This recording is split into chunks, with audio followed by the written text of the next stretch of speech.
This is it, David. The biggest game of the season. Chargers versus the Raiders. Week 18. Winner gets into the playoffs. And today, we're going to tell you exactly what the Chargers have to do to go and get a big win in Las Vegas and make it to the postseason.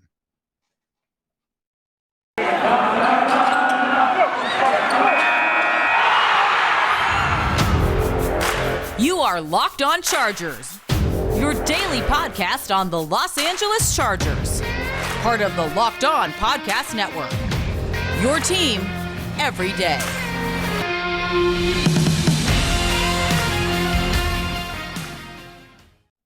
What is up, and welcome into the Locked On Chargers podcast. I'm your host, Daniel Wade. Joined as always, my co-host, David Drogemeyer. And today is the day. Me and David have been covering the Chargers for over 5 seasons. And this is our 4th season as the host of the Locked On Chargers podcast, bringing you your team every day. David, me and you have been doing this show for, covering the Chargers for about 5 years now. And this is the second potential playoff game that we're going to see if the Chargers can push through this game, or I guess the second playoff appearance since we've been covering the team. But before we get into all of that, if you haven't already, make sure to subscribe to the Locked On Chargers YouTube channel. And you can also find the show for free on all platforms wherever you get your podcast from. Sorry about yesterday's show, too. We're still working out the kinks. I know it didn't show up for some of you, but this one should be good to go. And you can always find the show on YouTube as well. I'm 100% sure it'll be on there. But David, obviously, this is it. I mean, it's week 18. It's time to put our money where our mouth is. I mean, we know that the Chargers, if they win, they will get in, but we don't know if they're going to, right? And I think there's a very specific list of things the Chargers need to do and have done, but maybe inconsistency, has brought them down at some points this season, which is what makes you not feel 100% good about it. But we'll get into our keys for success on both sides of the ball and then get into who we think is going to win this one. And a very small injury report, thankfully, for the Chargers. But David, it starts with the defense, right? And I think for me, right off the bat, where I go to is turnovers, because the Chargers defense, when they've been good, they are usually forcing turnovers. And unfortunately, they've only forced one in the last 2 weeks. And I think that has to change on Sunday. And I think they have a good opponent to make it change on Sunday, because the Chargers are getting a hot Raiders team in this one. They've won 3 in a row. Their defense has played very, very well. But at the same time, David, it's not a perfect team. And it's kind of surprising that they've won all those games, especially when you're considering these facts. I mean, during this 3-game winning streak, the Raiders have 7 turnovers. They've had at least 2 turnovers in every game. They have 12 turnovers in their last 4 games, and Derek Carr has an interception in 4 straight games. So the Chargers definitely have a juicy opportunity. We saw Derwin James drop a couple last week. That can't happen in a giant game such as this one. And in the first matchup, the Raiders fumbled the ball twice. The Chargers didn't get on either of them. But Derwin James did get an interception covering Darren Waller at the end of the game. That's pretty much sealed it. So I think that's going to be a huge component to the Chargers' defensive success. Yeah, there's no question about it. It's crucially important to turn the ball over and give more opportunities to Justin Herbert to go out there and score points. One of those ways that you can get those turnovers, especially when we're talking about Derek Carr, is the strip fumble, is the strip sack. He's fumbled 12 times this year, and they've lost it 5 of those times. And we know that the Chargers have one of the best strip sack artists in the NFL, and Joey Bosa, who has 6+ strip sacks on the year. He's a strip sack extraordinaire. So definitely when he's getting pressure on Derek Carr, which is another key, you have to get pressure on Derek Carr in this game. When he's kept clean, he's completing over 75% of his passes. When he's under pressure, 54.6% of his passes and 9 interceptions. Yeah, I mean, and the best way that you can set up those situations, David, is by stopping the run, right? And 100%. And I think, I mean, even with Josh Jacobs, I know a lot of people love Josh Jacobs, but I'm not super impressed by the Raiders' rushing attack. I mean, even in the last 3 games when they've won all the games, it hasn't been super impressive. Against the Broncos, they did run for 160 yards. So they showed the ability not only to run efficiently, 4 yards per carry. That's fine, right?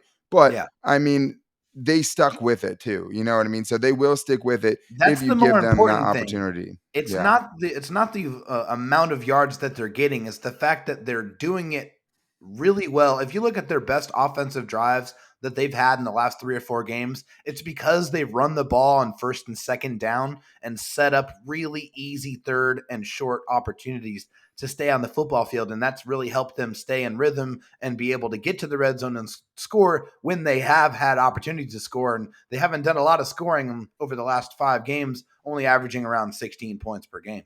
Yeah, exactly. 16 points per game. And I mean, the Raiders just in general, they've not run for over 100 yards in 4 of their last 5 games. They haven't reached 100 yards in 6 of their last 8 games. And the Chargers' run defense, even though everyone loves to talk about how bad it is, it's honestly been much better when Justin Jones is on the field and he's fully healthy, ready to go for this one. And there's been a lot of much better games recently when you're not looking at just the raw total of rushing yards they've allowed and just looking at the average yards per carry that they've given up. I mean, yeah, it was really bad against the Texans, but last week they end up only allowing 3.1 yards per carry. Josh Jacobs is only averaging 3.9 yards per carry this season. And in the last loss that the Raiders had, Josh Jacobs only went 9 carries for 24 yards. So that is something that the Chargers, if they can shut that down, get Derek Carr in those, third and long situations. One of the things that happens a lot of those times, Dave, is not only is he taking those fumbles, but he's taking sacks as Yeah. well because he will hold on to the ball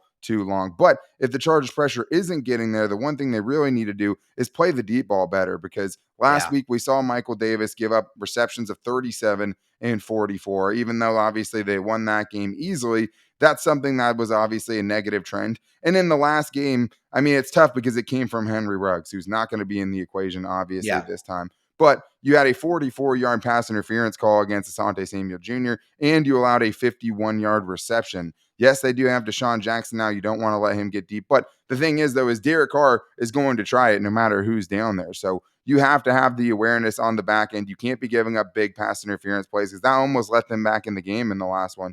You can't be giving up those giant explosive receptions. You have to be better in that aspect, especially with your secondary pretty much fully together. Yeah, the one thing that you said that's really important is that it's going to happen, and the Yeah. stats back that up. Derek Carr has the second most passing attempts of 20 plus yards this season. He's only completing 39.6% of those passes. He's had 7 touchdowns and 6 interceptions. So he's not been super productive in those situations, but that hasn't stopped him. He's still going to go for it. He's still going to give his receiver an opportunity. And when he does, the Chargers have to be in position to pick the ball off and take that ball away. One guy I think you have to really pay attention to is Hunter Renfrow, and it is especially important to know where he is on third downs. They're going to move him all over the place. He's going to be in the slot probably primarily, but he's going to get moved around. And it's important because 49 of his 99 catches this season have produced a first down. That's pretty remarkable. That's pretty much 50% of his catches have turned into a first down. Now, just for information's sake, 63 of Keenan Allen's 100 catches have gone for a first down. So he's good, but he ain't Keenan Allen good quite yet. But that does not mean that you don't need to know where Hunter Renfrow is on the football field at all times. One, especially on those third down situations, because obviously the Chargers have to be able to get off the field on third down Yes. in this one and fourth down if the Raiders want to go for it, right? And I think they will face a couple of those situations. And that was one way the Chargers really swung the game last week was taking the Broncos off the field on 3 out of 4 fourth down tries, right? That's 3 possessions you erase with 0 points. So the Chargers have to get off the field on third down. A big part of that, I mean, will be Darren Waller too if he's back, Yeah. right? He might be a little bit limited, but he is obviously someone you always have to think about just because he's one of the most explosive tight ends in the league. But with Hunter Renfrow, you have to start there, right? Make somebody else beat you. I know Yep. Zay Jones has had some good catches. They have some other guys who can contribute, but that's the main dude. I'll take my chances with those guys. Sure. I mean, he went 6 for 45 and a touchdown in the first game. But the Chargers also had some really nice plays against him, too. There was a third down where they bracketed him, totally took him away from Derek Carr. There was a red zone possession where the Chargers had Tavon Campbell on him, who covered him really well, trying to run a little whip route like Keenan Allen loves to run, right? And he was right in front of it. And Derek Carr ended up holding the ball too long. They didn't get anything out of it. So you have to have a game plan. You can't let that dude beat you. And I feel like that has to be one of the big focuses for the Chargers defensively this week because it's so obvious, right? Don't let that dude beat you, especially on third down. And the one way that you can get yourself in really nice situations there is if you stop the run, get these third down and longs, get Derek Carr to have to hold on to the football too much. And when he does make those mistakes, you have to capitalize on it. Make And that him could be pay. the difference in this game. But I think for the offense, there's a lot they have to do as well because the offense has the tougher matchup here, to be sure, because the Raiders offense hasn't been impressive in a long time. A lot of that is not having Darren Waller, obviously, is going to hurt any offense. for sure. But offensively, the Chargers are going to have to go out and win this one, just like they did in the last matchup against the Raiders on Monday Night Football in another primetime game. And I think we need to see some primetime Justin Herbert as well. But we'll get into our offensive keys for success. But first, I need to tell you guys about my favorite protein bar in the world, because the only thing more unstoppable than Keenan Allen on third down is a protein bar called Built Bar getting me through my day. I mean, it's just such a staple. I rely on them so much because they're so great tasting and they're always good for you. That's definitely helping me stick to my New Year's resolutions for sure, because it's always nice when you feel like you need something sweet and you can't keep doing the chicken and broccoli and all those things. You can have a Built Bar and you get a great flavor like peanut butter brownie, cookies and cream, mint brownie, coconut almond, so many. I mean, cherry barcia, just to name a few. And you can feel like you're kind of having that little cheat meal, cheat snack while it's still actually going to fit on your diet. And you don't have to feel bad about it at all, because all of the Built Bars are high in protein, high in fiber, while being really low in carbs and sugars. So if you need something that's going to taste like a candy bar, right, but still have all the nutritional value of a protein bar, Built Bar is the only way to go, because you're just not going to find great flavors and all the different choices that you can have with Built Bar in the mix box, where you get to try all the flavors and find out which one yours is, what your favorite is. Built Bar has all the flavors. They have the best flavors, and they're all 100% covered in chocolate and soft and easy to chew. And the only thing better than Built Bars is saving money on Built Bars. And right now, if you guys go to built.com, you can use the promo code LOCKED15 to get 15% off your order. That's promo code LOCKED15, all caps, one word, for 15% off at built.com.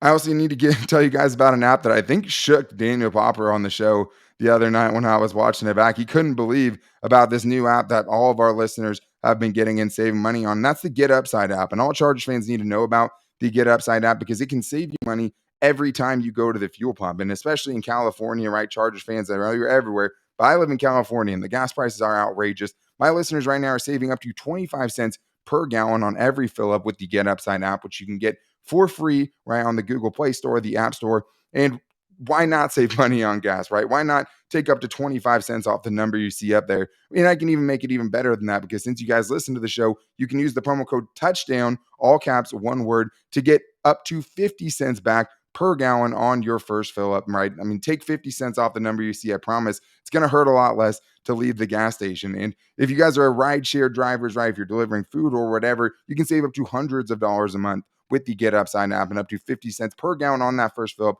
with the promo code TOUCHDOWN. And there's no catch to it. There's no downside to Get Upside. You can get the money deposited directly into your bank account. You can get it through PayPal. You can get Amazon e-gift cards and other big brands as well. And you can always save up to 25 cents per gallon when you go to the gas station. That is a great feeling when you're saving money at the gas pump. And don't forget to use the promo code TOUCHDOWN to get up to 50 cents per gallon back on your first fill up.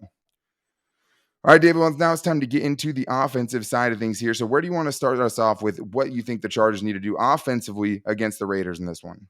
Yeah, one of my keys that I had last time is still going to be relevant this time, and it's attack the linebackers. All of the Raiders linebackers are giving up over 80% reception percentage. When you target them, good things happen. You have one of the best running backs in the NFL and one of the best pass catching running backs in the NFL in Austin Eckler, who is a nightmare to cover in the open field. Charger fans know this. Raider fans, you should know this, because he went for almost 200 all-purpose yards in the first game. Austin Eckler is a major weapon. You have to, whenever, and it's not just Austin Eckler, it's any time any of the Raiders linebackers are covering a receiver, definitely target them. A tight end, a running back, it's a mismatch no matter who it is. Find them and exploit that matchup. Yeah, and I think, there's a reason why Jared Cook probably had his best game of the season against the Raiders in their first matchup. 6 catches, 70 yards, and a touchdown in that one. And that is a soft spot there. And I think one of the ways that you can do that specifically is by being better on first downs. And one of the things the Raiders defense has been really good at is stopping the run recently. I know you can look at Jonathan Taylor and see 5 yards per carry, over 100 yards. About 40% of that came on 2 runs. They didn't really let them take over the game with the running game, and they tried to make Carson Wentz beat them, and he couldn't in that game, right? And they had a solid performance against Nick Chubb. They held the Broncos to 1.1 yards per carry. I just don't want to see the Chargers, ram their head into a wall on first down in this game, when I think there will be opportunities to be had and ways that you can avoid, all the punts that you had in that first matchup. Because, yeah, they did put up 28 points, but there was a lot of offensive stagnancy right in the middle of that. So I think that's another thing, is just being better on first down. And it will be interesting to see if they can run the ball, because obviously in the first matchup, they ran the ball all over the Raiders. I mean, it wasn't even an issue for them, and the Raiders were much worse stopping the run early on in the season, right? But in the first game, they ended up giving up 169 yards on the ground against the Chargers. So that'll be very interesting. But I think the Chargers need to be good, set themselves up in really good second and third down situations, find less third downs in this game. And a lot of the ways you can do that is by getting those matchups on early downs, like first downs, where you have linebackers on the field that can be exposed. And the Raiders, they obviously have Gus Bradley as their defensive coordinator, and they're going to run a lot of cover three, more than any other team in the league. They're running cover three about 57% of the time, according to Daniel Popper of The Athletic. And one of the things he put out in an article that I had to just steal, I'm sorry, but it was just too good. One way to attack that cover three is to kind of put those defenders in conflict. When you're in the covering the zones, you have an area that you're going to be responsible for. So you want to send multiple guys into one particular area and force that defender to make a decision on who they're going to cover. Someone's going to be open, and then you're going to hit them, and that's going to really provide some good plays against the cover three. They did a good job of doing that in the first game. There's no reason why they can't do it again in this one. Yeah, I mean, for sure. That it's always what you want to do against zone coverage. And I think for Justin Herbert, one of the things he did a lot was check down in that first game. It wasn't a super explosive performance from Justin Herbert. I think it was less than 6 yards per attempt the first time around. I think there will be opportunities for bigger chunks than he got in that time. But I do think there's one thing that you can always do against Gus Bradley's defense, and that's a 7-yard pass on first down, right? I mean, I think Yeah. they have a good opportunity to get ahead of the sticks in this one. And I think they should know very well how to beat this Gus Bradley defense. And Justin Herbert has been really good against zone defenses this year. And I think I'll steal another stat from Daniel Popper. Justin Herbert in 5 career primetime games, 1,418 passing yards, 14 touchdowns, 2 interceptions, 132 rushing touchdowns, and 132 rushing yards, 132 rushing touchdowns, That would be and 2 awesome. touchdowns. But that's 16 total touchdowns in 5 career primetime games, right? Averaging over 300 games or yards of total offense per game. And I do think that primetime Justin Herbert has to show up for this one, because I don't know if the Chargers will have as easy of a time as they did in the first one running the football. And I think it's going to get put on 10 shoulders, right? And I think he's going to have to go out there and have a good performance for the Chargers to get into the playoffs, because we've only really seen him with good performances leading to Chargers wins. I mean, it's almost always, if Justin Herbert's not having a game, the Chargers don't win. When he And does, they usually the do. stats definitely say that as well. I mean, when the Chargers and when Justin Herbert has a passer rating over 100, the Chargers are 7-1. When Yeah. he has a passer rating under 100, the Chargers are 1-7. It's really as clear as that. If Justin Herbert does not have a good We're game, missing a the game there, Chargers are but probably not going to win. oh wait, no, yeah, So, there's one game left. yeah, Yeah. No, I one mean, game and left, like man. you can see it. Like, I mean, that's just how it always feels, right? It feels like he has to put the team on his back for them to get a win. And I think with this game, part of that is going to be scoring touchdowns in the red zone, right? Because Yes. that's what was so frustrating last week. One of the main takeaways, you get inside the 1 yard line 2 times and you have 2 field goals come out of 2 And of we've those seen that too many possessions. times this season. It's just the inconsistencies in the red zone is maddening for a team that is so incredibly explosive on offense. Well, the good news is, David, they could not ask for a better red zone defense to be going up against right now, because the Raiders are last in the NFL in allowing touchdowns in the red zone. They allow touchdowns on 79% of their opponents' drives when they I get like that. into the red zone. 100% of drives in the red zone the last 3 games have turned into touchdowns. And the next closest team at allowing touchdowns in the red zone is at 70%. So the 31st ranked team is at 70. The Raiders give up touchdowns on 79% of drives that end up in the red zone. So there's no excuse here for the Chargers not to come through in those situations. And in the first game, they were 4 for 4 in the red zone. Yeah, obviously you have to score points. You got to score touchdowns when you're in those opportunities, and I think Justin Herbert and Brandon Staley are going to be incredibly aggressive in those situations. That's who they have been all season long. One thing I do want to see as well, I know the Raiders, that cover 3 is really designed to try to limit those explosive plays, but that's one of the things that Justin Herbert provides the most. On those throws over 20 plus yards, he is completing 53.7% of his passes, which leads the league, and also has the third most touchdowns on 20 plus yard passes with 8. So this guy, he's a big play machine. You got to be who you are. That's who he has been all season long. Don't be afraid. Obviously, you want to dial those up, right? Set those up properly, but when they're there, take your shots. That's what Justin Herbert does. Yeah, and he found a lot of success taking what the defense gave him the first time around too, right? And that's the Yeah. low yards per attempt number, but also 0 interceptions in that first game, right? And we know that's a super important stat for the Chargers to win as well as Justin Herbert and the Chargers in general just not turning the ball over. I mean, the other big thing too, I mean, I think it's just avoiding all the big mistakes, right? Avoiding all Yeah. the turnovers in this game in a must-win game. And you have to be cleaner than you were the first time around too because they had 7 penalties for 105 yards they had Yeah. against them That in the can't first happen. matchup. And that's just, you have to have a cleaner game. They've been much better penalty wise lately. And I think part of that is just going to be not letting the Raiders pass rush be the story of this game. I think it's Yes. keeping Justin Herbert upright because that is one of the biggest mismatches in this game is Max Crosby going up against whoever starts for the Chargers at right tackle. Storm Norton wasn't ready to go last week. We don't know who's starting at right tackle this week. Could be him or Trey Pipkins.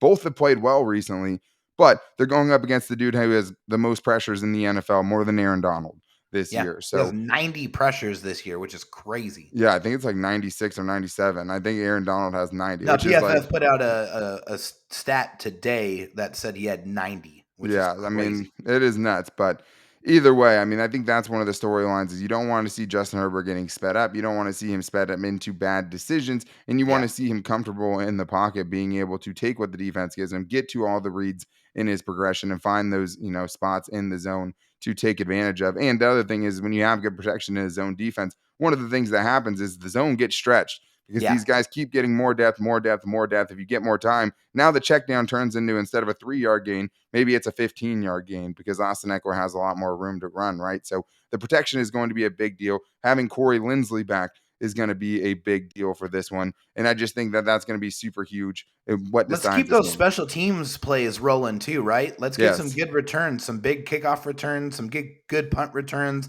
Keep that punt and kick coverage looking strong. Let's just keep the good vibes going on the special teams. That's really been a nice undercover benefit for the Chargers recently.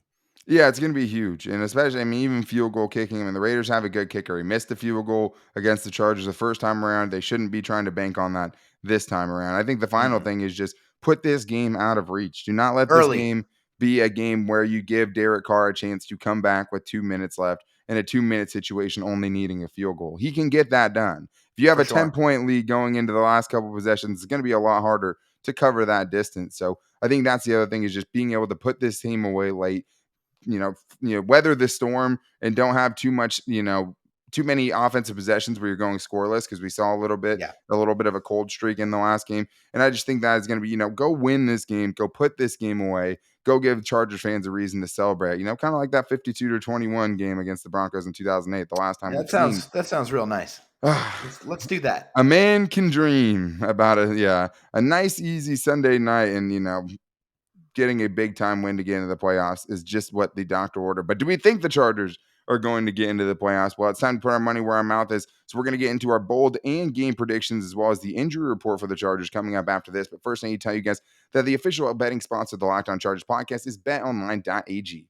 BetOnline would like to wish you a happy new betting year as we continue our march to the playoffs and beyond, because BetOnline is your number one place for all pro and college football action. We have the playoffs coming up right now, and you also have the college football national championship game. And the only place you're going to want to take that money is betonline.ag, because what you're going to find there are player props that you haven't seen before. You can create your own. You have the best lines, odds, and props that you're going to find on any website. And they'll even give you some free money to win with, right? It's a new year and the new updated desktop and mobile website. You guys can sign up and receive a 50% welcome bonus on your first deposit with the promo code Locked On. That's promo code Locked On, all caps, one word, for a 50% welcome bonus, free money to play with at BetOnline. From football, basketball, hockey, boxing, UFC, right to your favorite Vegas casino games. Don't wait to take advantage of all the amazing offers available for the 2022 season. And we have a huge UFC fight coming up in the next couple of weeks, UFC 270 heavyweight title match. So I'm definitely going to be betting on that with BetOnline, because BetOnline is the fastest and easiest way to wager on all of your favorite sports. BetOnline, where the game starts. All right, David. Well, I think it's a great thing for today's show that there's not a ton to talk about on the Chargers injury report. I mean, not a lot that's unexpected. Joe Gaziano did not practice this week. that's obviously tough, but I think you feel good about a guy like Braden Fehoko coming up and potentially getting extra snaps in a game like this, especially with the Chargers run defense being what, needing the help that I can get. And And he's been David's really good muted. against the run Okay, too. Yeah. good.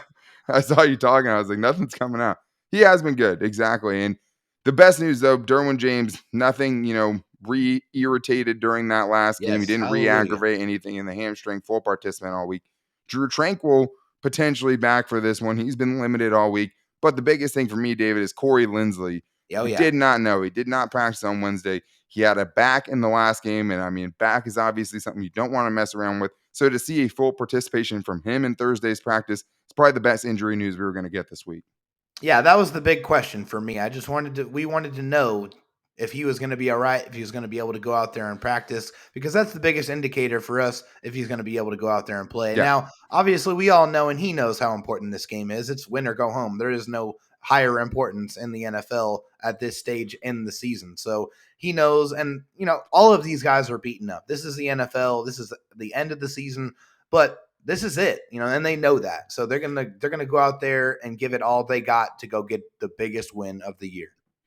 Yeah, 100%. I mean, and I think I'm glad that it doesn't seem like it's one of those situations though either, because obviously, yeah, it's one of those things where, yeah, I mean, you kind of have to lay it all on the line this week, even if you're not feeling 100%, you have to try to give it a go. But you would think if he was really in question, like if they were really worried about it, they would just sit him all Yeah. week, Yeah. activate him on game day, give him the maximum amount of rest. So to Right. see that he's back fully participating in practice makes me think, okay, it was something that they thought, wanted to be super careful with, but he's good to go. He should be at least close to 100% when they get out there on Sunday. And I mean, nobody's 100% at this point of the year, right? So all of them are banged up to some extent, but it looks like he shouldn't be super limited. And let's not forget that he's been one of the best centers in the NFL this season. So that is a Period. huge deal. Not a lot to go with off the Raiders injury report. I mean, Jonathan Hankins didn't practice this week. He's a rugged guy on that The interior. long list, though. Yeah. That's one thing. I mean, it is a long list, but I mean, a lot of rest on there, a lot of full participation at practice on Thursday. I mean, out of all the guys, I mean, almost all of them. There's only one guy that didn't practice all week. So I'm not going to, assume that any of those other guys are not going to play. So I don't think that is that big of a deal. The one thing that could potentially be a big deal, though, is they did have to place linebacker Markel Lee on the COVID-19 reserve list. That is something that obviously that's our biggest fear for this game is like the one thing that you feel like could really impact this game that you could just never predict is obviously the COVID list. Because at this point of the week, I mean, as we're recording this is Thursday, you guys are hearing this Friday. You're not playing in the game. You know you're what I done. mean? So that's the other thing on the flip side, the Chargers having 0 players on the COVID list, knock on wood, is obviously For just a great consecutive days. Hallelujah. yeah, nobody added everybody off. I mean, they haven't added anyone in a while now at this point. All those guys were added before the last game. So I already knocked on wood. So that's all I need to do. But it's just that for the Raiders, though, that's scary when you see somebody pop up like that, because I know at least in the Chargers case, it was never just one dude, right? It was okay, one dude test this day. Now it's 2 more the next day and 3 more, So I hope that's not the storyline of this game, right? I don't want COVID to be the storyline of this game Not at by all. any means, but that's definitely something to monitor because that's one of the biggest things that can make a huge impact. Like, well, all of a sudden Denzel Perryman, the guy in that linebacker room, that makes a huge difference, right? So it could happen to both teams, but that's just something that you can't really feel good about until you get to game day. But David, it's time. It's time to put our money where our mouth is. Pick who we think is going to win this game. I think both of us are 3 out of 4 of the last games. I think the only game we've missed recently is the Texans game, which was obviously, who was going to pick that. But it starts with bold predictions. So, David, in the final game of the regular season for the Chargers, who are you going with for your bold prediction? So I'm not actually going to go with an individual person. I'm just going to go more with just the Chargers defense in general. Okay. I think the Chargers defense Like are that. going to go off in this game, and it's going to be to the tune of 7 excuse me. I was going to say 7 interceptions. No, 7 sacks. Oh my I God. think they're going to harass Derek Carr all game long, and they're going to pick him off twice. And I think one of those has to be Derwin James because he owes everyone. If you listen to the mic'd up, he owes us an interception. I think he's going to get it in this one. And he loves everyone as well. If you watch That's the right. mics up, he's just We love going to you walk too, around Derwin. telling everybody that he loves them. I don't know how many were said it back, though. I feel like more Chargers players should have told Derwin James they loved him back. I mean, that was a little startling. Like, Joey Bosa seemed really hesitant to give him that I love you too. And that was just kind of weird. But I like that. I mean, 7 interceptions doesn't seem that crazy when I think I gave Justin Herbert 132 rushing touchdowns in 5 primetime games earlier in the show. But Yes, yeah, yes. I love that. You know what I mean? Because the Chargers defense is the ultimate wild card. I mean, having all their guys, really most of their guys intact for this game, the entire secondary intact for They this can one, play the all type of of your defense that they want to play. yeah, all of your pass rushers, potentially even Kyler Fackrell coming back into the fold, but I'm gonna not hold my breath on that one until I Yeah. see somebody get, they don't really have any inclination to do that. They don't have anything that incentive to do that before game day pretty much. No. So you're not going to know for a couple of days, but I like that. And I think that if the Chargers defense has a good performance, it's hard to think that the Chargers offense isn't going to be able to put up, 24, 28, 31, 34 points in this one. I just think they have all their firepower available. And I think that this Raiders defense has been overhyped over this 3-game stretch where they faced 2 backup quarterbacks. And yes, Yeah. Chargers faced a backup quarterback last week in Drew Lock as well and didn't fare very well against Davis Mills either. But this isn't, I know the Chargers defense is bad. They're not the ones that are overhyped in this situation, but I'm going to go with the Chargers offense because I think that the Raiders defense isn't as good as maybe it's being cracked up to be. And I'm going to go with 2 players in this one combining. I have Austin Eckler and Keenan Allen in this one combining for 18 catches, 220 yards, and 2 touchdowns in this game. I just don't see a matchup where these guys have, the Raiders have an answer for either of these guys, especially in his zone defense, to cover both of these guys up for the entire game. I think both guys are big time mismatches, and I think Justin Herbert's going to be peppering them in this game, especially on third downs in big situations like he always does. And I think if they can get that done, the Chargers will get it done on Sunday. But this is it, David. The final game prediction of the regular season. Do the Chargers win this game against the Raiders in Las Vegas and make it into the 2021 playoffs? I think the Raiders have been surging. Obviously, they've won some football games lately. It hasn't been pretty. The offense has That's for really been sure. struggling the last 5 games. Their defense has really stepped it up, but they have not played a quarterback like Justin Herbert since Justin Herbert in Week 4. And for that reason, and for the fact that the Chargers defense is fully healthy, and I feel like they're a lot more talented of a football team than the Raiders are, I do believe they're going to go in here on Sunday Night Football in Vegas and get a win and do it in style, 34-20 to punch their ticket to the playoffs. Hell yeah. I mean, that's the goal. That's the dream. And I think that the good teams that have gone up against the Raiders for the most part with all their players have put up points against the Raiders. You look at the Chiefs teams, you look at the Cowboys teams, like those offense still put up points. And I think good offenses can put up points against this Raiders defense. And I think the Chargers are going to do that in this game because I don't fully trust the defense at this point. And I don't know if they've given you very much to feel super confident in them, but I do have confidence in the Chargers offense and primetime Justin Herbert to get the job done in this one. So I'm going to say Chargers 31, Raiders 24. The Chargers get into the playoffs for the first time since 2018, and they get in and see what happens, right? And we get another week to talk Chargers football, and that's definitely all that I want. And I think they can get it done. I mean, the Chargers should absolutely win this game. The Chargers are the better team. This would be a letdown if they don't do it. And they're inconsistent, 100%. right? They lost to the Texans. If they didn't lose Yeah. to the Texans, this isn't even a conversation, I don't think. I think we're all feeling very confident